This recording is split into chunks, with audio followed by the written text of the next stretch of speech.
In first grade, I got I got first place in a spelling bee, a statewide spelling bee for private schools, and I came back in third grade. I had a lot to live up to, obviously, you know. But I got out. I got out in sixth place, which wasn't a place. It only went up to fifth place because I misspelled the word buffoon. I used to have a cat named Pumpkin. When I was 9, my parents said he ran away, but he really got run over by a car. They thought it was funny that I didn't know. I was dating this girl for a while, probably after a few on and offs, like cumulatively a year, 13 months, something like that. There was a night where I said, "Hey, do you want to try this new position?" And I showed her a picture of it from the Kama Sutra, and she said, "Yeah, that sounds great. Can I drink your blood while we do it?" And that was a real Bobby Boner killer. One time, I was meeting up with an old friend I hadn't talked to in a while, and he told me he got a motorcycle. And I was like, "Oh, you should take me for a ride sometime. It'll be like Broke Bike Mountain." Haha. And turns out he was gay. I lost my pajamas when my house burned down. I saw a couple people on the side of the road, and they looked like people I knew, so I asked them if they needed a ride, right? And so I give them a ride, and they just wanted to go to McDonald's. And on the car ride there, the guy, he told me he was looking for a job. He was a drug dealer, and he was really trying to turn his life around, you know. And then I dropped him off at McDonald's and never saw him again. My uncle had to go in for some spleen surgery because he wasn't producing enough blood. So he had to go in for surgery, and he went in, and he did the surgery. He came out fine. It was totally successful. But after that, he was acting a little strange.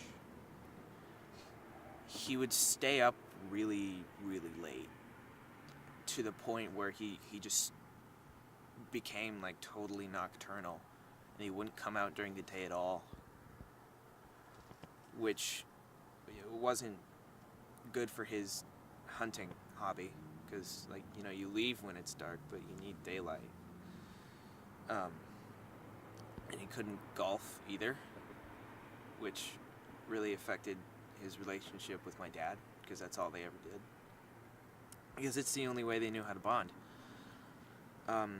So otherwise he stopped sleeping in his bed. Like, my aunt just slept alone in that bed for a long time, because he just went somewhere else to go to sleep during the day, and she could never find him. He would finally come out at like dusk, and he wouldn't go to the Olive Garden with me anymore, which was like the only restaurant we would ever go to. It's where we went together. And we found out that the doctors gave him a contaminated spleen that had it turned him into a vampire from that shitty version of Dracula by Francis Ford Coppola with Keanu Reeves. And then one night I saw him at the Olive Garden with Keanu Reeves.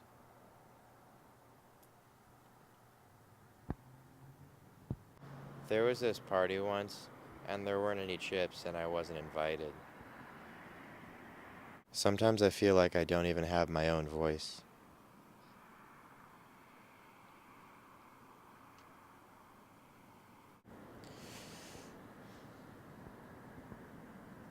One time, my dad and I went on this hunting trip in the woods by my house.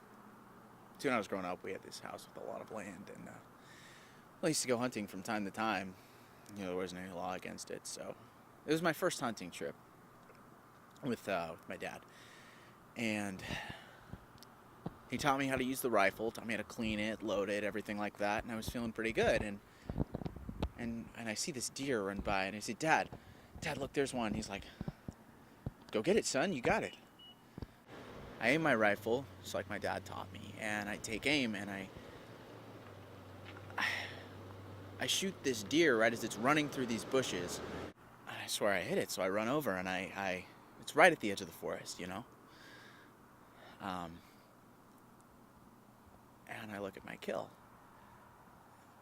I go to look at my kill, and I can hear this weird sort of crying, sort of whimpering. And I walk over, and it's not a deer, it's a golden lab. And there's a 6-year-old boy crying because I shot his dog.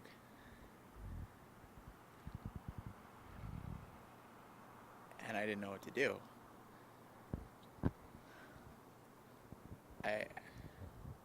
He wouldn't stop crying. I couldn't get him to stop crying, no matter what. I told him I'm sorry. I told him it was an accident. He just started yelling at me. He started yelling and crying, and I wasn't prepared to handle it. I was only 9 years old, so I shot him too. I ran out of there. My dad caught up to me and he said, well, son, did you get him? And I said, no, Dad, I didn't see anything. He must have got away. Could we just go home now? And I never went hunting again. I used to like ice cream.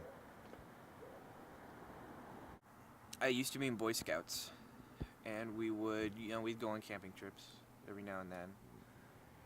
But they would always be planned ahead, and we'd normally go to a campsite that you have to pay for.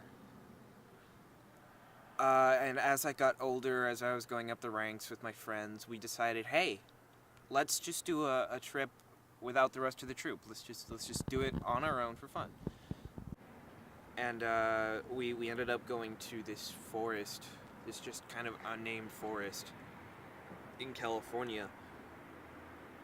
And we went in, we hiked in a while and tried to find a nice place to set up camp. And then one of the guys just disappeared. And we tried our best to find him. We used all the skills we had with our maps and compasses, all our pioneering stuff.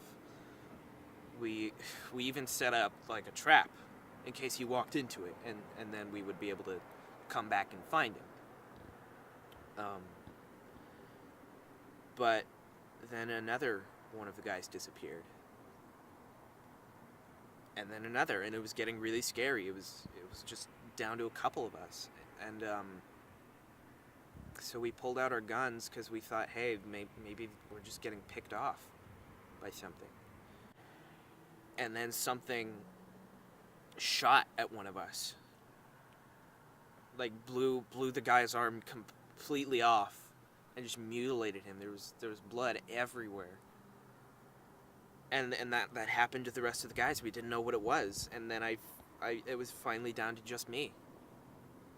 Like at one point there was a highway, and I told the guys, we gotta get to the highway. And I was yelling as loud as I could, but they just wouldn't listen.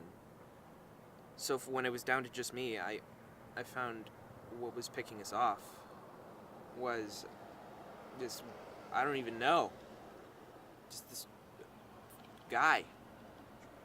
And I set a trap. I used myself as bait. It was really scary. I don't know why he didn't just shoot me. I was out of ammo. I don't know why he didn't just shoot me. And then the trap worked, and I killed him. And then he set off this timer for this bomb. I just had to run. I had to leave the bodies of my friends behind. And the forest exploded. And I got home. And I realized I just relived the entire movie Predator. And I didn't get any money for it. I always used to tackle my little brother because he wouldn't shut the fuck up, and eventually that hurt his self-esteem. So fucking Jews. That hurt his self-esteem so much that he got really fat. In first grade, me and my friend Rick used to play on the jungle gym a lot, because back then they had jungle gyms. We used to play with our friends. We'd play jungle gym tag. It's like a tag but on a jungle gym, and you can't touch the ground. And every day at recess we would play jungle gym tag. It was really fun, and no one ever got tired of it. Jungle gym tag was like activity crack. So one day we were playing jungle gym tag, and it was just me and Rick left, because when you got tagged, you got out. I had to tag Rick. Took me a while to tag Rick, swift bastard. But eventually I caught him, and he stepped off the jungle gym, and I stepped off the jungle gym right next to him, and I said, "You're pretty swift for a stupid head." And he looked me right in my eyes, right in my first grader eyes, full of innocence and beauty and life and wisdom, untapped. And he said to me, "I know you are, but what am I?"